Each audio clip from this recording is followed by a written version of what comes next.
نحمده ونصلي على رسوله الكريم أما بعد. قال الله تبارك وتعالى في القرآن المجيد: أعوذ بالله من الشيطان الرجيم بسم الله الرحمن الرحيم. قل إن كنتم تحبون الله فاتبعوني يحببكم الله ويغفر لكم ذنوبكم والله غفور رحيم. وقال الله تبارك وتعالى في موضع آخر: لقد كان لكم في رسول الله أسوة حسنة لمن كان يرجو الله واليوم الآخر وذكر الله كثيرا. صدق اللہ العظیم. اللہ رب العزت کا بڑا کرم اور بڑی مہربانی ہے کہ اللہ تبارک و تعالی نے ہم سب کو ایمان کی دولت سے مالا مال فرمایا ہے. اللہ تعالیٰ جب تک ہمیں اس دنیا میں زندہ رکھے، ایمان کی سلامتی کے ساتھ زندہ رکھے، اور جب اللہ رب العزت ہمارے لیے موت کا فیصلہ فرمائے، ایمان کی سلامتی والی اور اپنی رضامندی والی موت نصیب فرمائے. دنیا میں مسلمان کسی بھی کونے میں رہتا ہو، اس کی ہمیشہ یہ کوشش ہوتی ہے کہ میں اعمال وہ کروں جس سے اللہ رب العزت راضی ہوں، اللہ تعالیٰ مجھ سے خوش ہو جائے. اسی وجہ سے ٹھنڈی کے موسم میں صبح کے وقت اپنی نیند کو چھوڑ کر انسان نماز کے واسطے کھڑا ہوتا ہے، اور ٹھنڈی کے سیزن میں ٹھنڈے پانی سے وضو کرنا مشکل معلوم ہوتا ہے، پھر بھی اللہ رب العزت راضی ہو جائے اس نیت اور ارادے سے آدمی ٹھنڈے پانی سے وضو کر کے نماز کے لیے کھڑا ہو جاتا ہے.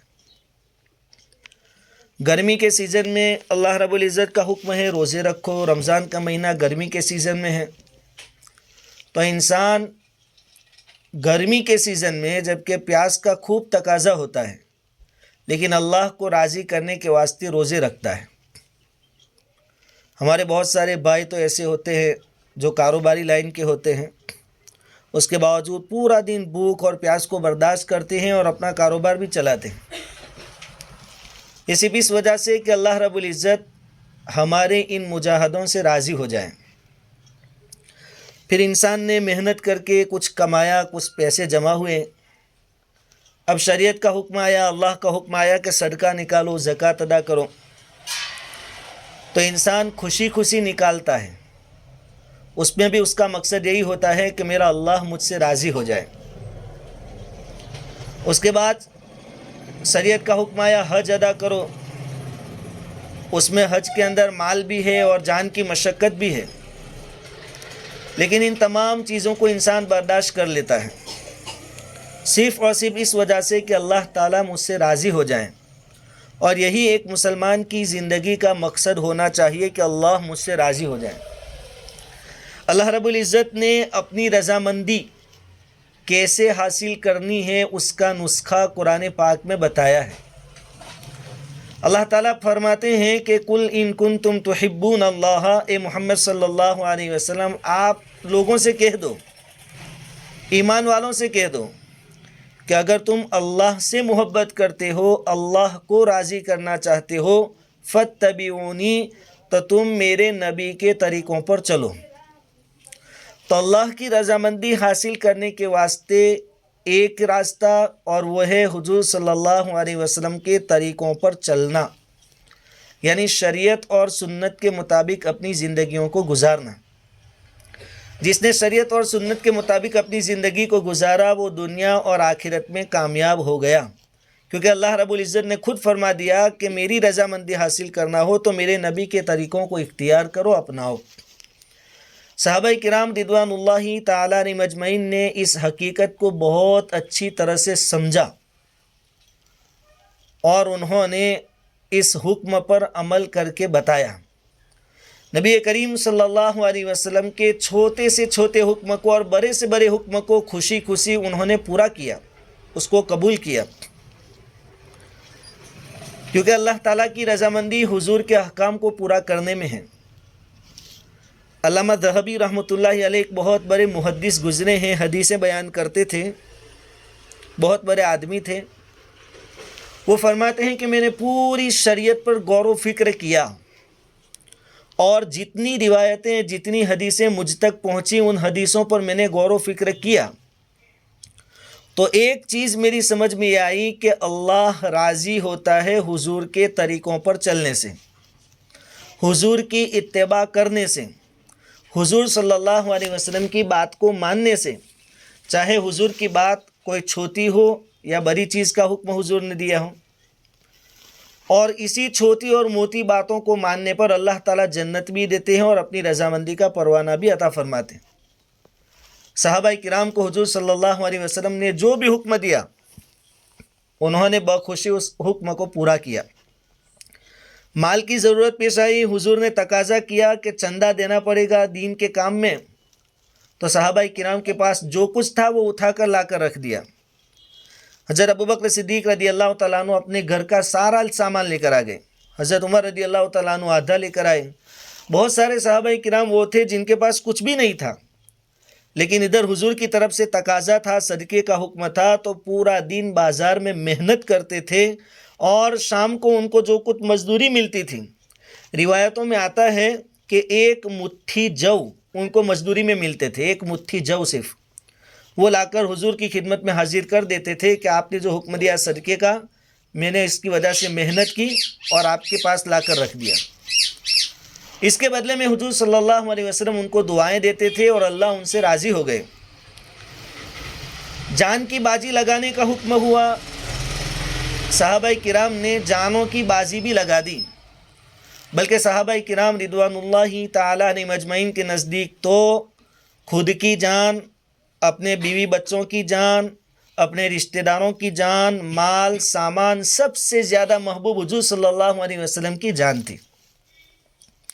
صحابہ کرام یہ چاہتے تھے کہ کوئی مصیبت آنی ہو تو پہلے ہم پر آئے، حضور پر نہ آئے، اپنے آپ کو پیش کرتے تھے۔ چنانچہ غزوہ احد میں جو واقعہ پیش آیا، غزوہ احد میں شروع میں تو مسلمانوں کو فتح ہوئی، پھر ایک اجتہادی غلطی کی وجہ سے فتح شکست میں بدل گئی، جیت ہار میں تبدیل ہو گئی، مسلمانوں کو بڑا نقصان ہوا، 70 بڑے بڑے صحابہ کرام شہید ہو گئے اور دوسرے بہت سارے صحابہ کرام زخمی ہو گئے۔ اس موقع پر ایک صحابی ہے حضرت سعد ابن ربیع رضی اللہ تعالیٰ عنہ، یہ انصاری تھے، بہت زخمی تھے، پورا جسم آپ کا چھلنی ہو گیا تھا تیروں کے زخموں کی وجہ سے، ایک میدان میں پڑے ہوئے تھے، ان کے اندر اٹھ کر چل کر ادھر ادھر جانے کی طاقت باقی نہیں تھی۔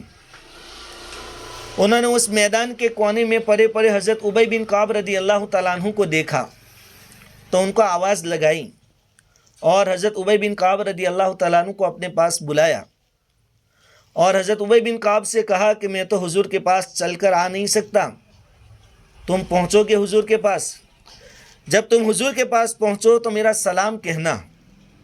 یہ ان کا آخری وقت تھا۔ آخری وقت میں انسان اپنے بیوی بچوں کو یاد کرتا ہے، اپنے بھائی بہنوں کو یاد کرتا ہے، ان سے کچھ باتیں کرنا چاہتا ہے، ان سے کچھ وصیت کرنا چاہتا ہے، لیکن یہاں سعد ابن ربیع رضی اللہ تعالیٰ عنہ اپنے آخری وقت میں نہ اپنے بیوی بچوں کو یاد کرتے ہیں، نہ ان کے لیے کوئی پیغام چھوڑتے ہیں۔ ان کے آخری خواہش ہے تو یہ ہیں کہ ان کا سلام حضور صلی اللہ علیہ وسلم کی خدمت میں پیش کیا جائے۔ تو حضرت سعد ابن ربیع رضی اللہ تعالیٰ عنہ نے حضرت ابی بن کعب سے فرمایا کہ حضور کی خدمت میں حاضر ہو کر میرا سلام پیش کرنا اور میری یہ جو حالت ہوئی ہے وہ حضور کے سامنے بیان کرنا۔ کیا ہوگا نتیجے میں کہ حضور کی دعائیں ملے گی، اور جب حضور مجھ سے راضی ہو جائیں گے تو اللہ بھی راضی ہو جائے گا، کیونکہ اللہ نے فرمایا ہے اللہ کی رضامندی حضور کی رضامندی میں ہے۔ یہ صحابہ کرام کے جذبات ہوتے تھے کہ اپنا جان مال سب کچھ قربان کر دیتے تھے حضور کے ایک اشارے پر، اور یہ جذبات کہ اپنا سب کچھ قربان کر دینا حضور پر اور شریعت کے خاطر، یہ صرف مردوں میں ہی نہیں تھے بلکہ عورتوں کے اندر بھی یہ جذبات ہوتے تھے کہ اپنا سب کچھ شریعت کے خاطر، حضور کی رضامندی کے خاطر، اللہ کو راضی کرنے کے خاطر قربان کر دیں۔ اسی غزوہ احد کے موقع پر قبیلہ بنو دینار کی ایک عورت تھی، اس غزوہ احد میں اس عورت کا شوہر بھی شامل تھا، ان کے والد صاحب یعنی ان کے باپ بھی تھے، اور ان کے بھائی بھی تھے۔ لڑائی ختم ہونے کے بعد جب یہ میدان کی طرف جاتی ہے قبیلہ بنو دینار کی عورت، تو کسی خبر دینے والے نے خبر دی کہ آپ کا شوہر شہید ہو گیا۔ اب شوہر کی جدائی پر جو صدمہ ہوتا ہے وہ سب جانتے ہیں، اور کیا حالت اور کیا پوزیشن ہوتی ہے سب جانتے ہیں، لیکن قبیلہ بنو دینار کی اس عورت نے صرف اپنے فطری جذبات کا اظہار اس طریقے سے کیا کہ اس نے پڑھا انا للہ و انا الیہ راجعون، کہ ہم سب اللہ ہی کے ہیں اور اللہ ہی کی طرف ہم کو لوٹ کر جانا ہے۔ پھر تھوڑے قدم اور آگے گئی، کسی خبر دینے والے نے خبر دی کہ آپ کے بھائی بھی شہید ہو گئے۔ بھائی کی شہادت پر بھی نہ ہائے ہیں، نہ واویلے ہیں، نہ رونا دھونا ہے، وہاں بھی انہوں نے پڑھا انا للہ و انا الیہ راجعون۔ تھوڑے قدم اور آگے بڑھی، کسی خبر دینے والے نے خبر دی آپ کے والد بھی شہید ہو گئے، پھر اس نے پڑھا انا للہ و انا الیہ راجعون۔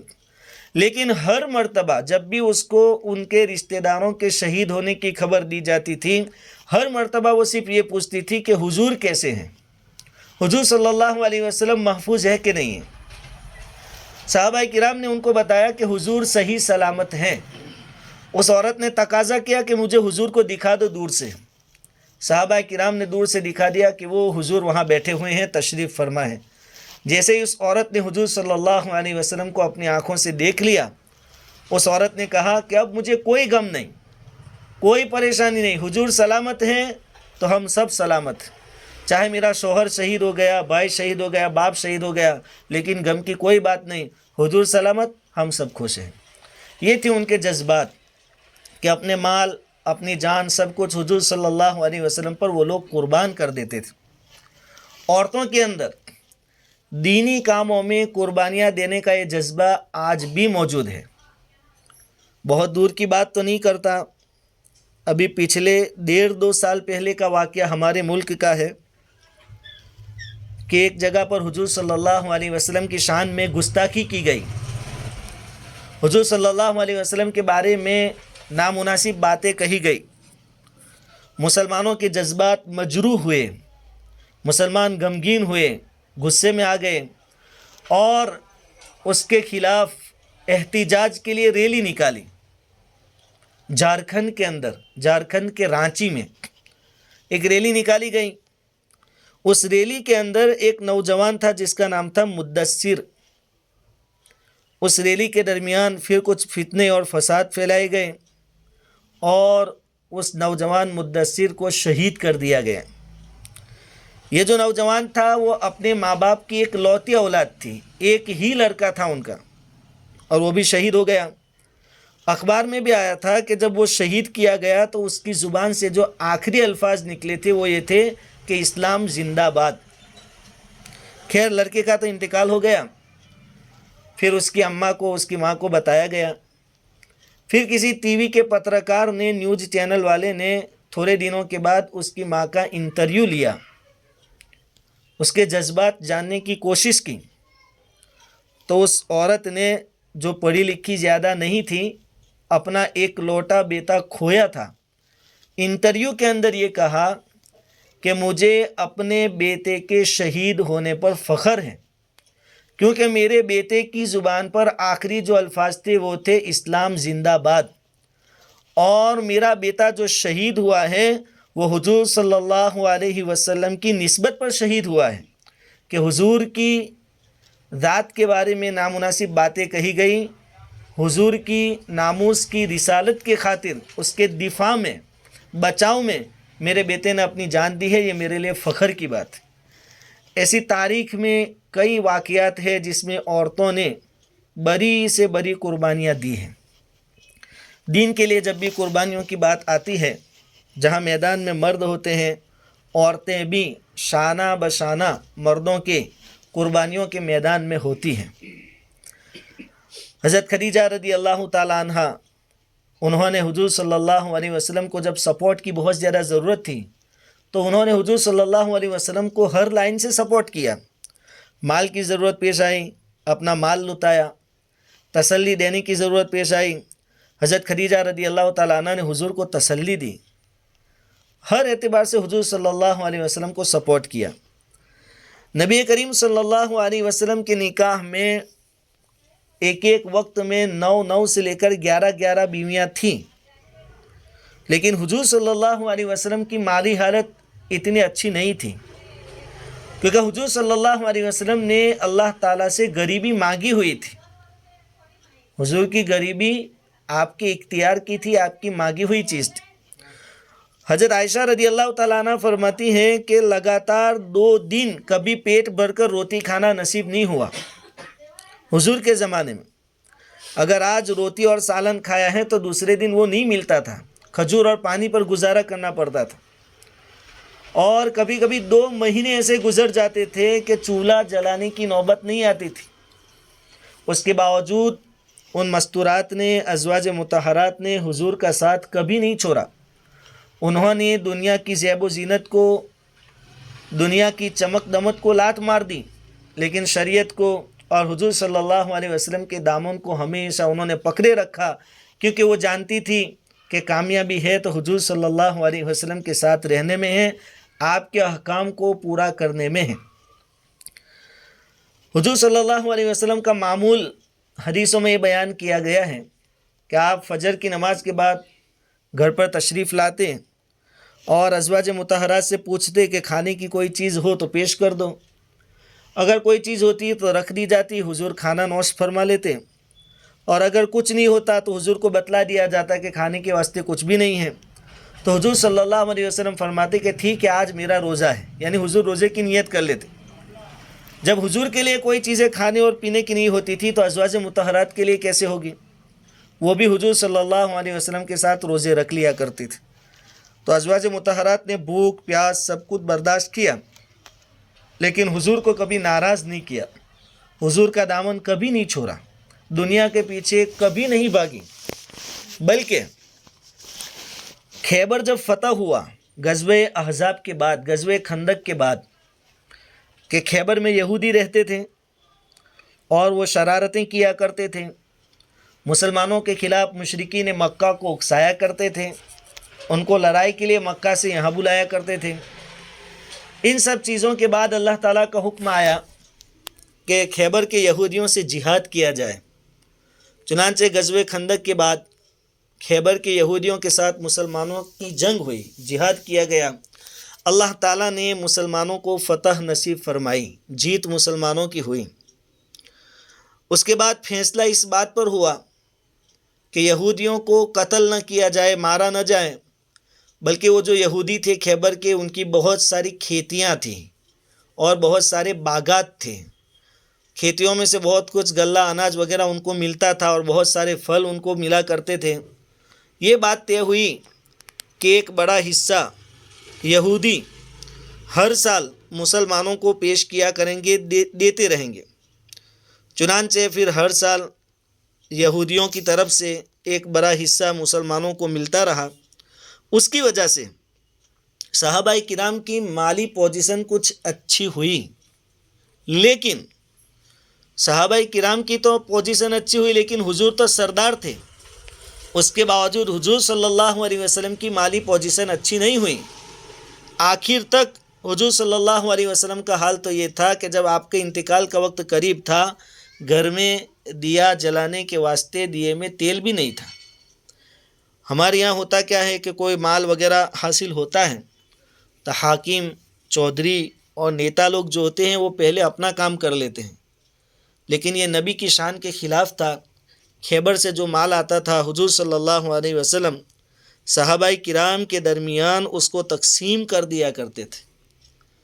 جب خیبر سے مال آیا اور صحابہ کرام کی مالی پوزیشن اچھی ہوئی تو ازواج مطہرات کو بھی ایک خیال آیا کہ کیوں نہ ہم بھی حضور صلی اللہ علیہ وسلم کی خدمت میں حاضر ہوں اور حضور سے یہ درخواست کریں کہ ہمیں بھی کچھ سال کا غلہ اناج وغیرہ دے دیا جائے، تاکہ کل کھانا ملے گا یا بھوکا رہنا پڑے گا، یہ پریشانی، یہ پرابلم ہمارا سولو ہو جائے، یہ فکریں ہماری ختم ہو جائے، ہمیں اطمینان ہو جائے کہ روزانہ وقت پر کھانا مل جایا کرے گا، تاکہ ہم دوسری عبادتوں میں مشغول رہیں۔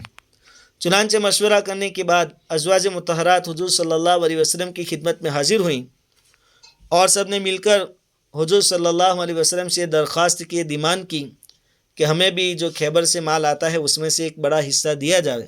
تاکہ ہم اپنی ضرورتیں عافیت کے ساتھ پوری کر سکیں۔ حضور صلی اللہ علیہ وسلم کو ان کا یہ ڈیمانڈ کرنا پسند نہیں آیا، اس لیے حضور صلی اللہ علیہ وسلم ناراض ہو گئے۔ اس موقع پر قرآن پاک میں سورہ احزاب میں یہ آیت کریمہ نازل ہوئی، یا ایھا النبی قل لازواجک ان کنتن تردن الحیاۃ الدنیا وزینتها فتعالین امتعکن واسرحکن سراحا جمیلا، کہ نبی اپنی عورتوں کو بلائیے اور ان سے کہہ دو کہ اگر تم کو دنیا چاہیے، دنیا کا مال و دولت چاہیے، اناج اور غلے کے ڈھیر چاہیے، سال بھر کا اسٹاک چاہیے، دنیا کی چمک دمک میں حصہ چاہیے، تو تم آؤ، میں میرے پاس جو کچھ ہے اس میں سے تھوڑا تھوڑا تم کو دے دیتا ہوں، اور پھر میں تم کو طلاق دے کر چھوڑ دیتا ہوں۔ یہاں ازواج مطہرات کے پاس دو آپشن تھے، یا تو دنیاوی پریشانیوں کو دور کر لیتی اور اپنی دنیا بنا لیتی، مال و دولت جمع کر لیتی، حضور دینے کے لیے تیار تھے، ایک آپشن یہ تھا، اور دوسرا آپشن یہ تھا کہ حضور کے ساتھ رہتی اور وہی فاقوں کو برداشت کرتی، بھوک اور پیاس اور مشقتوں کو برداشت کرتی، اور حضور کو اور اللہ کو راضی کر لیتی۔ دو آپشن تھے۔ اس وقت ازواج مطہرات رضوان اللہ تعالی علیہن اجمعین نے دنیا کو ٹھوکر مار دی، لات مار دی، اور کہا کہ ہمیں ایسی دنیا نہیں چاہیے جس سے اللہ اور اس کے رسول ناراض ہوتے ہیں۔ اس وقت انہوں نے کہا کہ ہمیں اناج اور غلہ نہیں چاہیے، دنیا کی رونق اور چمک دمک نہیں چاہیے، ہم حضور صلی اللہ علیہ وسلم کے ساتھ رہنا چاہتی ہیں، حضور کے ساتھ رہیں گی، بھوک اور پیاس کو برداشت کریں گی، مشقتوں کو برداشت کرے گی، لیکن ہم کسی حال میں حضور کو اور اللہ رب العزت کو ناراض نہیں کریں گی۔ یہ ان لوگوں کا فیصلہ تھا۔ بدلے میں اللہ رب العزت نے ان کو دنیا میں انعام سنا دیا کہ آپ لوگوں کو اللہ تعالیٰ جنت عطا فرمائیں گے۔ یہ ان عورتوں کی قربانیاں تھیں دین کے خاطر، مصیبتوں اور تکلیفوں اور مشقتوں کو برداشت کرنا تھا حضور کی رضامندی کے خاطر، اللہ کی رضامندی کے خاطر۔ آج ہمارے لیے بھی اس میں بہت بڑا سبق ہے کہ ہمارے گھر میں اگر مالی پوزیشن اچھی نہیں ہے، کم آتا ہے، لیکن اگر حلال کا آتا ہے، تو ایسے موقعوں پر ہماری مستورات اور عورتوں کو چاہیے کہ اپنے شوہروں کو، اپنے باپ اور بھائیوں کو سپورٹ کریں، ان کی حوصلہ افزائی کریں، اور ان کو سمجھائیں کہ کم کھائیں گے لیکن حلال کا کھائیں گے، کچھ فیشن وغیرہ ہم نہیں کریں گے، جو کچھ شریعت نے ہم پر پابندیاں رکھی ہیں ان پابندیوں کو ہم پورا کریں گے۔ وہ شوق اور وہ جاہ و جلالی اور وہ چمک دمک جس سے اللہ ناراض ہو جائے، وہ کس کام کی؟ کیونکہ یہ دنیا یہ بہرحال ختم ہونے والی ہے۔ ہم میں سے کئی کی عمر 50 سال سے اوپر گزر چکی، کئی لوگ جو ہمارے ساتھ تھے وہ آج نہیں ہیں، کئی لوگ روزانہ جا رہے ہیں۔ جب اس دنیا سے جانا ہی ہے تو دنیا تو جیسے تیسے بھی گزر جائے گی، لیکن اگر ہم نے اس دنیا میں رہ کر اللہ اور اس کے رسول کو ناراض کر لیا تو دنیا میں بھی چین اور سکون نصیب نہیں ہوگا، اور آخرت بھی ہماری داؤ پر لگ جائے گی۔ نبی کریم صلی اللہ علیہ وسلم نے حضرت عائشہ رضی اللہ تعالیٰ عنہ سے فرمایا تھا کہ عائشہ، اگر تو جنت میں میرے ساتھ رہنا چاہتی ہے تو 2-3 کام کرنا۔ ایک کام یہ ہے کہ مالداروں کے ساتھ بیٹھک اٹھک مت رکھنا، ان کے پاس مت بیٹھنا۔ اس کی وجہ کیا؟ وجہ یہ ہے کہ آدمی جب اپنے سے اونچی حیثیت والے لوگوں کے پاس بیٹھتا ہے اور ان کی جاہ و جلالی دیکھتا ہے تو آدمی کو اللہ نے جو نعمتیں دی ہیں اس کی ناشکری اس کے دل میں پیدا ہوتی ہے۔ اس لیے حضور نے فرمایا کہ مالداروں کے پاس بیٹھنا ہی مت، کہیں ایسا نہ ہو کہ اللہ نے تمہیں جو نعمتیں دی ہے اس کی ناشکری دل میں پیدا ہو۔ ہمیشہ غریبوں کے پاس بیٹھنا۔ تو اگر غریب ہے، مالی پوزیشن ویک ہے، تو یہ تو ہمارے لیے خوشی کی بات ہے کہ حضور خود اپنی سب سے محبوب بیوی سے یہ خطاب کر رہے ہیں، یہ وصیت کر رہے ہیں کہ ہمیشہ غریبوں کے پاس رہنا، غریبوں سے محبت کرنا، ان کے پاس بیٹھنا۔ دوسری بات حضور صلی اللہ علیہ وسلم نے ارشاد فرمائی کہ عائشہ، جب تک کپڑے میں پیوند نہ لگ جائے وہاں تک اس کو چھوڑنا مت۔ یہ بہت بڑی اور بہت قیمتی نصیحت ہے۔ ہمارے یہاں کیا ہوتا ہے کہ معمولی کوئی بھی کپڑا بیچنے والا آیا تو چاہے ہمارے پاس ڈھیر سارے کپڑے موجود ہیں لیکن ہم اور لیتے رہیں گے اور لیتے رہیں گے۔ ہماری شادیوں کا حال بھی بڑا عجیب ہے، 50 جوڑ کپڑے، 151 جوڑ کپڑے، اور بہت سارے ماں باپ ایسے ہوتے ہیں جن کے پاس یہ سب خریدنے کے لیے بندوبست نہیں ہوتا ہے، لیکن اب دیکھا دیکھی اولاد ضد کر رہی ہے، بیوی تقاضا کر رہی ہے، تو پھر ان کے تقاضوں کو پورا کرنا پڑتا ہے۔ یہ سب دکھلاوے، یہ تو ریاکاری ہے۔ اللہ رب العزت ریاکاری سے بہت ناراض ہوتے ہیں، اللہ تعالیٰ کو بہت غصہ آتا ہے۔ حضور صلی اللہ علیہ وسلم نے فرمایا تھا صحابہ کرام سے کہ میرے جانے کے بعد مجھے تم پر شرک کا خوف ہے، اور شرک وہ نہیں کہ تم مورتیوں کی پوجا کرو گے، وہ والے شرک کا مجھے خوف نہیں ہے، بلکہ مجھے اس بات کا خوف ہے کہ تم ریاکاری میں مبتلا ہو جاؤ گے۔ تو ریاکاری، دکھلاوا، یہ بہت بڑا گناہ ہے، بلکہ حضور نے تو اس کو شرک قرار دیا ہے۔ اس لیے میری مائیں اور بہنیں، دکھلاوے کو چھوڑ دیں، ریاکاری کو چھوڑیں، اللہ تعالیٰ نے جو نعمتیں ہمیں دی ہیں اس پر اللہ تعالیٰ کا شکر ادا کریں۔ جتنے دنیا کے جمیلے زیادہ ہوں گے، کل قیامت کے دن حساب کتاب میں اتنی مشکلیں پیش آئے گی۔ حدیث میں آتا ہے کہ قیامت کے دن ہر آدمی یہ تمنا کرے گا کہ کاش مجھے دنیا میں گزارے کے بقدر ہی روزی ملتی، اتنی ہی ملتی کہ میں 2 ٹائم کھا لیتا اور اپنی زندگی گزار لیتا، زیادہ ملتا ہی نہیں کہ آج مجھے حساب کتاب کی سختی برداشت نہ کرنی پڑتی، جھیلنی نہ پڑتی، آج میں پریشان نہ ہوتا۔ اس لیے اللہ تعالیٰ نے جتنا دیا ہے اسی میں اپنی زندگی کو ایڈجسٹ کریں، اللہ کی دی ہوئی نعمتوں کی قدردانی کریں۔ اللہ تعالیٰ شکر پر اور قدردانی پر نعمتوں میں بڑھوتری کرتے ہیں، اضافہ عطا فرماتے ہیں، اس میں برکت عطا فرماتے ہیں۔ بہرحال بات چل رہی تھی دینی کاموں میں قربانیوں کے بارے میں، اور میں یہ کہہ رہا تھا کہ جہاں مردوں کی قربانیاں بے شمار ہیں، دینی لائن میں بہت اہم کردار عورتوں کا بھی رہا ہے، عورتوں نے بھی بہت بڑی بڑی قربانیاں دی ہیں۔ دین کے خاطر جب قربانی دینے کی بات آتی ہے تو ایک واقعہ یہ بھی ہے کہ جب نبی کریم صلی اللہ علیہ وسلم ہجرت فرما کر مکۃ المکرمہ سے مدینہ المنورہ تشریف لائے تو مدینہ میں سب لوگ پہلے سے مسلمان ہو چکے تھے۔ کچھ صحابہ کرام کو حضور نے پہلے ہی بیچ دیا تھا، حضرت مصعب بن عمیر وغیرہ کو۔ تو جو بھی حضور کی خدمت میں حاضر ہوتا تھا وہ کچھ نہ کچھ ہدیہ حضور صلی اللہ علیہ وسلم کی خدمت میں پیش کرتا تھا، کوئی نہ کوئی چیز حضور کو دیتا تھا۔ حضرت انس بن مالک رضی اللہ تعالیٰ عنہ وہ فرماتے ہیں کہ میری والدہ کے پاس حضور کو دینے کے لیے کچھ بھی نہیں تھا، تو وہ مجھے لے کر حضور کی خدمت میں حاضر ہوئی اور نبی کریم صلی اللہ علیہ وسلم سے درخواست کی کہ سب لوگ کچھ نہ کچھ دیتے ہیں، میرے پاس دینے کے واسطے کچھ بھی نہیں ہے۔ یہ میرا ایک لڑکا ہے 10 سال کا اور ہوشیار ہے، آپ کی خدمت میں کام آئے گا، میں اس کو آپ کو بطور ہدیہ کے پیش کرتی ہوں، آپ اس کو قبول فرما لیں اپنی خدمت کے لیے۔ ماں کو سب سے زیادہ محبت اپنی اولاد سے ہوتی ہے۔ اپنے اولاد کے خاطر ماں باپ کیسے کسی تکلیفیں برداشت کرتے ہیں، آدھی روٹی کھاتے ہیں لیکن اپنے بچوں کو کھلاتے اور پلاتے ہیں، اور کوئی بھی ماں باپ اپنی اولاد کی جدائی کو برداشت نہیں کر سکتا، خاص کر کے مائیں اپنے اولاد سے جدائی برداشت نہیں کر سکتی۔ لیکن حضرت انس بن مالک رضی اللہ تعالیٰ عنہ کی والدہ نے اپنے بیٹے حضرت انس کو، جو کہ صرف 10 سال کے تھے، حضور صلی اللہ علیہ وسلم کی خدمت میں پیش کر دیا۔ یہ ہیں قربانیاں عورتوں کی، دین کے خاطر کچھ بھی دے سکتی ہیں۔ جب دین کے معاملے میں اللہ پر یقین کی بات آتی ہے تو یقین کے معاملے میں بھی ہماری عورتیں مستورات بہت مضبوط ہوتی ہیں۔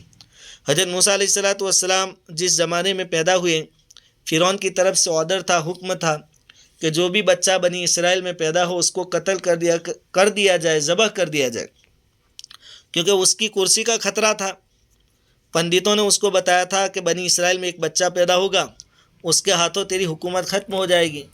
اس لیے فرعون کا حکم تھا کہ جو بھی لڑکا پیدا ہو اس کو ذبح کر دیا جائے، قتل کر دیا جائے۔ اسی سال حضرت موسیٰ علیہ السلام پیدا ہوئے۔ اب ان کی والدہ کو بڑا خطرہ لاحق ہوا کہ اگر یہ بچہ فرعون یا فرعونیوں کے ہاتھوں آ گیا، سپاہیوں کے ہاتھوں آ گیا تو میرے اس بچے کو قتل کر دیں گے۔ پریشان تھی۔ اللہ رب العزت نے حضرت موسیٰ علیہ السلام کی والدہ کے دل میں الہام ڈالا، بات ڈالی۔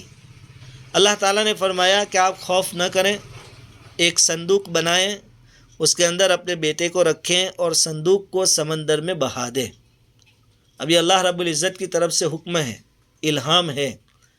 اب کون ماں ہوگی جو اپنے دودھ پیتے بچے کو سمندر میں، صندوق میں رکھ کر سمندر میں بہا دے؟ لیکن چونکہ اللہ کے وعدوں پر یقین تھا، حضرت موسیٰ علیہ السلام کی والدہ نے صندوق بنایا، موسیٰ علیہ السلام کو اندر رکھا اور موسیٰ علیہ السلام کو پانی میں بہا دیا۔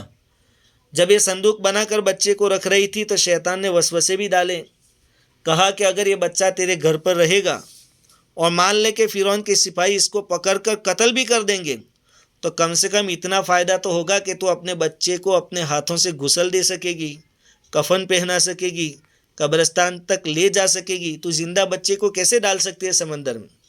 لیکن موسیٰ علیہ السلام کی والدہ کو اللہ کے وعدوں پر یقین تھا، انہوں نے اپنے بچے کو سمندر میں بہا دیا۔ اس کے بدلے میں اللہ رب العزت نے ان کو خوشخبری سنائی کہ ہم آپ کے بچے کو آپ تک واپس لوٹائیں گے اور ہم ان کو نبی بھی بنائیں گے۔ تو عورتیں دینی لائن میں یقین کے اعتبار سے بھی بہت مضبوط ہوتی ہیں اور دینی جذبات بھی اللہ رب العزت میں ان کے اندر بہت رکھے ہیں، اور عورتوں کی دینداری کئی نسلوں تک اپنا رنگ دکھاتی ہے۔ کہتے ہیں اللہ والے کہ اگر مرد دیندار ہے تو اس کا اثر ایک نسل تک ہو سکتا ہے، لیکن اگر عورت دیندار ہے تو کئی نسلوں تک اس کا اثر ہو سکتا ہے۔ اس لیے میری مائیں اور بہنیں، زندگی بہرحال ختم ہونے والی ہے، اس دنیا سے ہمیں رخصت ہونا ہے۔ ہماری زندگی کا مشن اور مقصد تو صرف اور صرف اللہ رب العزت کی رضامندی ہے۔ ہم ہر وہ عمل کریں جس سے اللہ راضی ہو، اور ہر وہ کام جس سے اللہ ناراض ہو اس سے ہم دور رہیں۔ اپنے گھروں میں دینی ماحول قائم کریں۔ پہلے زمانے کی جو عورتیں تھیں انہوں نے وقت کے ولیوں کو جنم دیا، بلکہ دنیا میں جو نبی آئے انہوں نے بھی اپنی ماؤں کے پیٹ سے جنم لیا۔ آج بھی وہی مستورات موجود ہے جو سماج اور معاشرے میں نیک صالح اولاد دے سکتی ہے، اپنے گھروں کے ماحول کو کنٹرول کر سکتی ہے۔ بلکہ مستورات کے لیے تو نیکیوں کے موقع مردوں کے مقابلے میں زیادہ ہے۔ ایک عورت، اس کی ذمہ داری ہے کھانا پکانا، اب یہ کام اس کو کرنا ہی کرنا ہے، لیکن وہی عورت اپنے دل میں نیت کر لیں کہ میں یہ کھانا اس لیے پکا کر دیتی ہوں کیونکہ یہ اللہ کا حکم ہے، تو ایک ثواب تو اللہ کے حکم کو پورا کرنے کا ملے گا۔ دوسری نیت یہ کر لیں کہ میں کھانا پکاؤں گی تو میرے گھر کے دوسرے جو افراد ہیں وہ اس جھنجھٹ سے اور اس کام سے فارغ رہ کر دوسرا کام کر سکیں گے، تو گویا میں ان کے کاموں کی آسانی کا ذریعہ بنی، تو دوسرا ثواب اس کا ملے گا، اور حلال کھانا ہوگا تو اس کے اثرات اپنی جگہ پر الگ سے ہوں گے۔ آج ہماری امت میں سب سے بڑا مسئلہ یہ ہے کہ ہمارے پاس قرآن ہے، نبی کریم صلی اللہ علیہ وسلم کی احادیث ہے، شریعت کی تعلیم مکمل موجود ہے، ان سب چیزوں کو ہم چھوڑ کر دنیا کی دیکھا دیکھی میں اور دنیا کی دوسری جھنجھٹوں میں ایسے مشغول ہو گئے، ایسے لگ گئے ہیں کہ آخرت کو تقریباً ہم بھلا چکے ہیں، اور طرح طرح کے رسم و رواج، اس کے لیے پھر قرضے اٹھانا اور اس کی پھر باتیں کرنا، اور ایسے رسم و رواج نہ کرنے والے کو طعن و تشنیع دینا، یہ ساری برائیاں ہمارے اندر پائی جاتی ہیں۔ حالانکہ رسم و رواج کے بارے میں بھی کل قیامت کے دن سوال کیا جائے گا کہ تم نے یہ کام کیوں کیا تھا، کہاں سے ثابت تھا۔ ہمیں صرف وہی کام کرنے ہیں جو شریعت سے ثابت ہے اور جن کاموں کی شریعت ہمیں اجازت دیتی ہے۔ اس لیے اللہ تعالیٰ نے اپنے فضل سے موجودہ فتنوں کے دور میں بھی ایسی دینی فکریں ہمارے بزرگوں کے دماغوں میں ڈالی ہے جس سے ہمارے گھروں میں ایک دینی ماحول قائم ہو، سب کا دینی مزاج بنے۔ چھوٹے بچوں کے لیے مدرسوں کی شکل ہے کہ ہم اپنی اولاد کو وقت پر مدرسے بھیجیں، بچپن کا پڑھا ہوا 55 تک کام دیتا ہے۔ آج ہمارے بچے زیادہ وقت اسکول میں دے رہے ہیں جہاں ہمارے عقائد پر حملے ہوتے ہیں، غلط تعلیمات دی جاتی ہے، بلکہ ہم جس اسلام اور شریعت کو مانتے ہیں اس کے خلاف باتیں ان کو پڑھائی جاتی ہیں۔ اب جب بچپن سے بچوں کو ایسی تعلیم ملے گی تو بڑے ہو کر اسلامی احکام کے بارے میں ان کے دل و دماغ میں محبت کیسے قائم ہو سکتی ہے۔ تو آج خاص ضرورت ہے کہ یہ جو زہر ہمارے بچوں کو دیا جاتا ہے اسکول وغیرہ میں، کالج وغیرہ میں، ہم اس کا طور پہلے ہی سے گھر میں پیدا کریں۔ ہم اپنے بچوں کو توحید سکھائیں، ہر موقع کی دعائیں سکھائیں، اللہ کا نام سکھائیں۔ حضور صلی اللہ علیہ وسلم کا تو فرمان ہے کہ جب بچہ بولتے سیکھے تو سب سے پہلے اس کو کلمہ پڑھتے سکھاؤ۔